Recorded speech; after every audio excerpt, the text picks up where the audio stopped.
माता आदि भक्तजनों, कैसे हैं आप सब। आप सभी पर माता रानी की कृपा बनी रहे। चलिए आज सुनते हैं श्री कृष्ण के जीवन से जुड़ी एक और सुंदर सी कहानी और रोचक सी कहानी को। जब ब्रह्मा जी ने ली थी श्री कृष्ण की परीक्षा, क्यों ली ब्रह्मा जी ने श्री कृष्ण की परीक्षा, इसकी चर्चा गर्ग संहिता में भी मिलती है। यह बात तब की है जब श्री कृष्ण अपने बाल्यावस्था में थे, यानी ये कहानी श्री कृष्ण के बचपन की है। उस समय ब्रह्मा जी को पता चला कि भगवान विष्णु स्वयं श्री कृष्ण के रूप में पृथ्वी पर अवतरित हुए हैं। तो उनके मन में श्री कृष्ण के दर्शन करने का विचार आया। तो वो ब्रह्मलोक से पृथ्वी पर आए और देखा कि अपने सिर पर मोर मुकुट को धारण किए एक बालक गायों और ग्वालों के साथ मिट्टी में खेल रहा है। यह दृश्य देखकर ब्रह्मा जी को विश्वास नहीं हुआ कि यह बालक विष्णु जी का अवतार है, लेकिन बच्चों के चेहरे पर अतुल्य तेज था। यह देखकर ब्रह्मा जी ने श्री कृष्ण की परीक्षा लेने का विचार किया। उन्होंने सबसे पहले गायों को वहां से उठा लिया। फिर जब श्री कृष्ण गायों को देखने के लिए गए, तब उन्होंने वहां खेल रहे ग्वालों को भी उठा लिया और अपने साथ ब्रह्मलोक ले गए। जब इसके कुछ देर बाद वह पृथ्वी पर वापस आए तो वहाँ का माहौल देखकर चौंक गए, क्योंकि जिन बच्चों और गायों को वे अपने साथ ब्रह्मलोक लेकर गए थे, वो तो श्री कृष्ण के साथ पृथ्वी पर खेल रहे थे।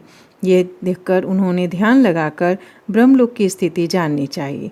उन्होंने दिव्य दृष्टि से देखा कि सभी बालक और गायें ब्रह्मलोक में ही हैं।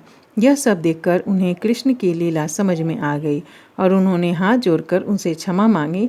साथ ही प्रार्थना की कि प्रभु मुझे अपने असली रूप में दर्शन दे। तब श्री कृष्ण ने ब्रह्मा जी को अपना विराट रूप दिखाया और श्री कृष्ण के उस रूप का दर्शन करने के लिए कई और ब्रह्मा भी वहां पर आ गए। उन ब्रह्मा में कुछ 3 सिर वाले और कुछ 4 सिर के थे, तो कुछ 100 सिर के थे। अपने अलावा अन्य ब्रह्मा को देखकर ब्रह्मदेव ने श्री कृष्ण के विराट रूप से पूछा कि प्रभु यह कैसी लीला है आपकी। इस पर उन्होंने कहा कि हे ब्रह्मदेव, इस जगत में केवल आप ही एक ब्रह्मा नहीं हैं।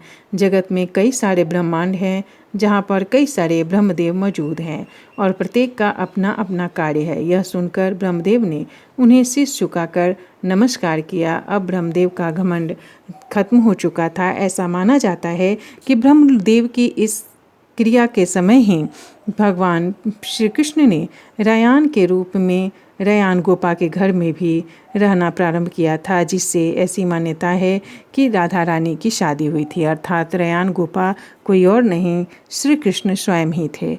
जय श्री कृष्ण, राधे राधे। अगर कहानी पसंद आए तो ज़्यादा से ज़्यादा लाइक कीजिए, शेयर कीजिए, चैनल को सब्सक्राइब करना बिल्कुल ना भूलें। धन्यवाद। जय माता।